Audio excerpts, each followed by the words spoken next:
빠르면 6학년, 늦으면 5학년. 어쨌든 5학년은 바뀐다. 지금 초등학부모님이라면 무조건 오늘 영상을 보셔야겠네요. 다른 건 다 시행착오가 필요한데 교육은 시행착오 있으면 안 되거든요. 그럼요. 예를 들면 지역인재도 6년을 미리 앞날을 내다봐야 되는 거잖아요. 맞아요. 그런 식으로 앞날을 내다보는 지혜로움이 필요한. 전투기가 항공모함에서 발진할 때는 짧은 활주로 해서 급격히 올라가잖아요. 근데 공부는 그렇게 안 되거든요. 공부는 국제공항에서 긴 장거리 활주를 통해서 뜨는 대형 여객기와 같기 때문에. 선생님도 바쁘신 와중에 그렇게 하셨나요? 했죠. 저는 했습니다. 아빠로서의 점수가 몇 점이냐 물으면 저는 100점입니다. 교육 트렌드 계속 바뀌고 교육 정책들 바뀌고 정신 없으실 것 같은데요. 걱정하지 마세요. 저희에게는 이만기 소장님이 계십니다. 오늘 여러분이 궁금했던 내용들 정말 사이다처럼 시원한 말씀들 나눠주실 거라고 기대하고 있는데요. 모셔보도록 하겠습니다. 안녕하세요. 반갑습니다. 교육 키워드를 저술한 이만기입니다. 이렇게 따끈따끈한 대한민국 교육 키워드라는 책이 나왔습니다. 네. 이번에는 부제로 AI 시대 패러다임 대혁명이라는 내용을 적어주셨는데요. 3년째 나오는 책으로 알고 있거든요. 이렇게 매년 교육 트렌드와 관련된 책을 집필하시는 이유가 궁금한데요. 교육이 하도 많이 바뀌어요. 그때그때 어떤 트렌드가 유행하는지를 알아야 엄마들이 대비가 가능하기 때문에 맞춰서 조술하고 있습니다. 그런데 교육정책이라는 게 말씀하신 것처럼 자주 바뀌기도 하지만 일반적인 트렌드에 비해서는 단기적인 관점으로 봐줄 필요도 있잖아요. 원래 교육은 그래야 되거든요. 호흡이 길어야 그렇죠. 되는데 요즘은 안 그래요. 너무나 빨리 바뀌기 때문에 빨리 바뀌는 거에 대비하려면 이런 책이 꼭 필요한 거죠. 제가 책 내용을 보다 보니까 2032 대입 개편에 대한 얘기들이 있더라고요. 지금 2026년이 바로 코앞인데 2032를 지금 살펴볼 필요가 있을까? 왜 저희가 그걸 살펴봐야 될까요? 이제 대입 지도가 바뀌는 게 네. 교육 과정이 바뀌면 바뀌잖아요. 그렇죠. 그런데 요즘은 교육 과정이 안 바뀌어도 대입 지도가 바뀌어요. 4년 예고제라는 게 있어요. 4년 전에 미리 예고를 해야 되기 때문에 4년 예고제가 해당되니까 2032가 나오게 되는 것이고 빠르면 2032고요. 늦으면 2033 정도에서 아마 개편이 될 것 같습니다. 빠르면 6학년, 늦으면 5학년. 어쨌든 5학년은 바뀐다. 지금 초등학부모님이라면 무조건 오늘 영상을 보셔야겠네요. 전문가들 가운데 이렇게 앞날을 내다보는 사람이 별로 없어요. 그러니까 제가 전문가처럼 가지고. 전문가 맞으신데요. 그래서 2032에 대한 얘기를 주로 많이 하더라고요. 오늘도 그런 얘기 들어옵니다. 그러면 2032에 대한 구체적인 내용을 여쭤보고 싶습니다. 어떻게 바뀌게 될 건가요? 2032가 사실은 아직 내용이 안 나왔어요. 안 나왔는데 왜 이런 얘기를 하냐면 그동안 보고서가 여러 개 나왔기 때문에. 근데 문제가 전 정권하고 현 정권하고 그 연결 관계가 어떻게 될지 잘 모르겠어요. 연결이 되면 전 정권이 그대로 나오는 것이고 연결이 안 되면 새롭게 바뀌는데 주로 나왔던 것이 수능 이원화. 수능을 두 개로 나누는 거예요. 두 번째가 수능 복수 시행. 세 번째가 내신의 외부 평가. 이게 있고요. 그 다음에 논서술형 수능 이게 있습니다. 네. 그 다음에 수능 절대평가 이런 게 있는데 최근에 보니까 서울시 교육감도 수능 폐지가 나와서 맞아요. 이게 어떻게 바뀔지는 두고 봐야 되겠습니다. 그건 좀 더 두고 본다라고 했을 때 당장 가깝게 2026년도에 우리 학부모들이 주목해야 될 교육 이슈는 뭐가 있을까요? 가장 중요한 게 AI 이슈가 있어요. 네. 교육부 보고에도 보면은 AI 교육을 강화한다고 되어 있기 때문에 네. 우리나라 교육 체계가 교육부가 있고요. 국가교육위원회가 있습니다. 교육부도 그렇고 국기도 그렇고 AI가 중심이기 때문에 AI에 대한 개념을 익히는 것이 가장 필요하지 않을까 싶습니다. 원래는 전 정부에서는 AI DT가 돼서 디지털 교과서가 맞아요. 교과서 지위에 있었는데 정권이 바뀌면서 교육 자료를 바뀌어요. 그럼에도 네. 불구하고 AI가 중요하게 의미가 다가오는 거예요. 그럼 우리 학부모는 그 AI 시대를 대비해서 어떻게 준비를 해야 되나요? AI가 학교 현장에 도입이 됐어요. 학생부가 굉장히 중요하잖아요. 네. 학생부를 작성하는 것서부터 수업서부터 모든 것들이 AI가 하게 됩니다. 유발 하랄이라는 사람이 그런 얘기를 했습니다. 인간이 요즘에 AI에 자발적으로 복종하고 있다. 이 정도에 왔기 때문에 교육 도구, 교육 툴 이런 것들이 전부 다 AI로 이루어지니까 AI에 대한 개념이 명확하지 않으면 현실적으로는 어렵습니다. 그러면 아이가 AI에 의존할까봐 못하게 시키고 이런 게 아니라 적극적으로 받아들여야 되는. 휴대전화랑 똑같은 거예요. 휴대폰이 굉장히 안 좋잖아요. 근데 휴대폰을 놓으면 할 수 있는 게 없단 말입니다. 마찬가지로 AI도 그런 건 똑같은 거예요. 우리가 포노 사피엔스라는 말을 쓰거든요. 제가 볼 때 앞으로 포노 AI가 되지 않겠나. 또는 뭐 AI, 포노, 호모 AI 이런 식으로 갈 것 같습니다. 6가지 키워드들을 하나하나 뜯어봤는데요. 서울대 10개 만들기라는 키워드를 적어주셨는데 이게 지방에 있는 학부모한테 희소식일까요? 지방도 희소식이지만 사실 서울도 희소식입니다. 왜냐하면 진짜 서울대 10개 만드는 것이 아니고 네. 지방의 국립대학들을 서울대 수준으로 올려놓겠다는 거거든요. 그러니까 전국이 다 그 바운드 안에 들어가는 거죠. 시골 애들은 시골 애들대로 서울은 서울 애들대로 지방에서도 서울대급이 나오는 거니까 서울대 10개 만들기는 지역인지 양성과 연관이 돼 있어가지고요. 간단히 말하면 서울대 브랜드를 공유하려고 했는데 그건 잘 안 되니까 서울대급으로 만들어주겠다. 예를 들면 충남대학을 서울대급으로 만들겠다는 얘기가 나오는 거죠. 요즘은 예전에 비해서 국립대 지원율이 올라가고 있다는 기사는 제가 본 것 같거든요. 작년에 서울대 10개만 얘기가 나오면서 올라가기 시작했어요. 그러니까 올해도 아마 입시에서 국립대학들의 점수가 상당히 올라갈 겁니다.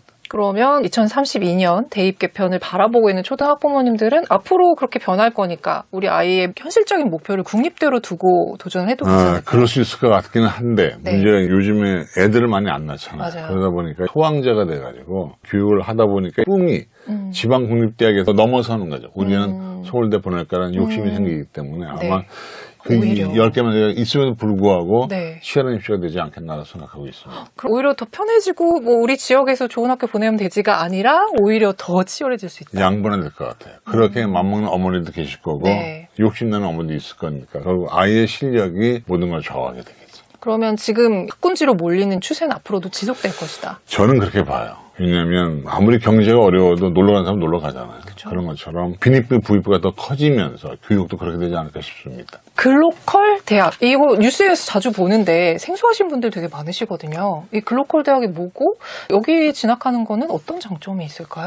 글로컬이 글로벌하고 로컬의 합성어입니다. 쉽게 말하면 지방대학을 키우겠다는 프로젝트 중에 하나예요. 좀 전하고 그러니까 약간 비슷한 비슷합니다. 건가요? 서울대 10개 만들기 또는 라이즈 대학 아니면 글로컬 이런 모든 것들이 지방대학을 키워서 말하자면 그 지역의 기반을 다진다는 얘기인데 글로컬 대학의 중요한 특징은 이겁니다. 아이들이 그 대학을 나와서 거기에 정주하도록 그 대학을 나와서 그 지역에 사는 게 목표이기 때문에 글로컬 대학의 중심은 대학이 중심이 돼서 산업, 문화 여러 가지가 그 지역 중심으로 이루어지는 그래서 여러 대학을 합쳐놔요. 한 30개 대학 정도가 넘는데요. 모아서 큰 대학을 만드는 거예요. 예를 들면 강원대학 플러스 강릉원주대학 합쳐가지고 1도 1대학을 목표로 하거든요.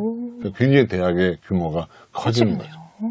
현실적으로 가까운 일일까요? 지금 중개되고 있어요. 그래서 5년 동안 대학에다가 약 1,000억 원을 줍니다. 1,000억 원을 가지고 대학들이 발전을 시키는 거기 때문에 제가 볼 때는 엄청나게 발전하지 않을까 싶어요. 1,000억이면 얼마나 큰 돈이냐면 서울대학교 1년 예산이 1조거든요. 근데 그거를 10분의 1을 그냥 대학에다 주는 거니까 굉장히 큰 예산 지원이 됩니다. 이재명 정부의 근본적인 교육 정책은 지방 활성화에 있어요. 그러다 보니까 서울대 10개 만들기, 글로컬 대학 30, 그다음에 지역의사제, 지역인재 전형 이런 모든 것들이 지역에 초점이 되어 있습니다. 그럼 지금 의대를 보내려고 지방으로 이사를 시키시는 분들도 꽤 있으신 것 같은데요. 이거 어떻게 보시나요? 2022학년도에 중학교 입학한 학생들서부터 중학교는 수도권 이외의 지역에서 3년간 거주 및 이수를 해줘야 되고 고등학교는 그 대학이 있는 지역에서 3년간 이수 및 거주를 해야 돼요. 그러니까 토탈 6년이잖아요. 6년을 지방에서 고생하고 나면 지역인재 전형으로 의대를 갈 수 있습니다. 그게 한결 쉬운 거예요. 그래서 전문가 중에 한 명도 직접 아이를 데리고 지방으로 간 친구도 있습니다. 제가 들었어요. 왜냐면 그게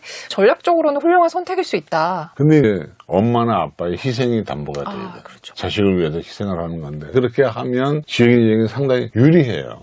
일단 올해 같은 경우도 의대 입시가 원복이 됐거든요. 증원 전으로 돌아갔는데 지역인재는 그대로 남아있어요. 그러니까 확실히 지역 아이들에게 도움이 되는 거죠. 그거 연관지어서 지역 의사제라는 것도 생길 거거든요. 그 지방대학 의대를 나오면 그 지역에서 의무적으로 복무하게 하는 이런 제도가 곧 생길 것 같습니다. 그러면 지방이 의료 인프라가 안 좋은 부분들이 개선될 수 있겠네요. 개선시키려고 하는 거예요. 왜냐하면 지방대학을 나와서 그 지역에 정주하지 않으면 의미가 없잖아요. 그 지역에 정주하려면 문화, 직장, 직업, 산업 이런 것들이 하나가 되기 때문에 그렇게 하려고 하다 보니까 지역인재 전형, 지역의사제, 글로컬 대학 이 모든 것들이 하나로 맞춰 돌아가줘야 되는 거예요. 눈앞에 오는 트렌드라고 하지만 이것들을 보면 32년 대입 개편이 어떻게 되겠다 이런 것들도 짐작이 가능하겠어요. 그렇죠. 사실은 다른 건 다 시행착오가 필요한데 교육은 시행착오가 있으면 안 되거든요. 그럼요. 그러다 보니까 우리 이런 트렌드 책을 보는 이유는 멀리 봐서 준비를 해줘야 되니까. 네. 예를 들면 아까 얘기했지만 지역인재도 6년을 미리 앞날을 내다봐야 되는 거잖아요. 맞아요. 그런 식으로 트렌드 책을 보면서 앞날을 내다보는 지혜로움이 필요한 거예요. 올해부터 본격적으로 고교학점제가 정식 시행이지만 참 말도 많고 탈도 많습니다. 이 고교학점제가 앞으로 어떻게 되려나 지켜보시는 분들이 많으신 것 같은데 소장님께서는 어떻게 보시나요? 고교학점제는요. 초중등 교육법에 명시가 되어 있는 정책입니다. 근데 특목고 저사고 이거는 초중등 교육법 시행령이 명시가 되어 있습니다. 시행령은 국무회의 의결을 통해서 바꿀 수 있고 네. 법은 국회 의결입니다. 그러니까 문재인 정부가 없애려고 했던 특목고를 윤석열 정부가 존치시킨 이유는 시행령이니까 바꿀 수 있거든요. 근데 법으로 정해져 있는 이 학점제는 쭉 가야 됩니다. 안 갈 수 없습니다. 그러니까 더불어민주당이 집권하고 있고 그대로 간다고 치면 학점도 그대로 갑니다. 문제가 많은데도요. 문제가 많다는 게 사실은 사람마다 시각이 좀 달라요. 교육부의 시각은 문제가 없다는 것이고 일선 교사들의 시각은 문제가 많다는 건데 문제는 뭐였냐면 당사자가 누구냐는 거죠. 교사들이 학점제를 싫어하는 이유는 본인들이 힘들어서 그래요. 과목도 여러 개 해야 되고 또 최소 성취선 보장지도라 해서 보충 수업도 해야 되고 네. 여러 가지가 힘들어지니까 어렵다고 느끼는데 교육부는 시행하는 입장이니까 당사가 아니니까 별 문제 없다고 생각하는 거고 그게 괴리감이 있는 거죠. 근데 정작 가장 중요한 건 아이들이잖아요. 네. 아이들의 입장에서는 어떻다고 보세요? 아이들의 입장도 사실 문제가 되는 게 원래 학점제라는 게 제대로 잘 되려면 애들이 원하는 과목을 선택해 줘야 되는데 성적을 내다 보니까 원하는 과목 선택을 못 하는 거예요. 왜냐하면 상대평가니까. 그래서 학점제가 잘 되려면 고등학교가 평준화가 돼야 되고 평준화가 되면서 말하자면 절대평가로 가야 학점제가 제대로 됩니다. 그게 안 되는 한도 내에서는 애들도 고생입니다. 그럼 지금 굉장히 엇박자잖아요. 엇박자죠. 네, 그러면 말씀하신 대로 절대평가, 평준화 이런 식으로 바뀔 가능성도 있을까요? 문재인 대통령이 처음에 이걸 시행할 때는 일단 고등학교를 평준화 시켜놓고 절대평가로 가면 유불리가 없으니까 애들이 마음껏 자기 원하는 과목을 들 수 있겠다라고 시작했는데 억울해진 거 아니에요. 제가 볼 때 이번에 2032 교육 개편에서는 아마 그것이 정상 참작이 되라고 생각합니다. 아마 내신과 수능이 절대평가로 바뀌는 일이 이행될 것 같은 느낌이 듭니다. 고등학교는 평준화하기 어렵지만 평가제도를 그런 식으로 평준화하겠다. 고등학교도 평준화할 수도 있고요. 그럼 특목고가 다시 없어질 수도 있나요? 없어질 수도 있습니다. 왜냐하면 그게 애당초 계획이었으니까. 절대평가가 시행되면 특목자사고가 유리해지거든요. 일반고보다. 그거는 사실은 바람직한 건 아니니까 아마 정부에서 고민하겠죠. 지난 12월 3일 날 국가교육위원회에서 대입시도 개선 특위가 발족됐기 때문에 그분들이 6개월 동안 연구하거든요. 그때 아마 좋은 제도가 나올 거라고 생각하고 있습니다.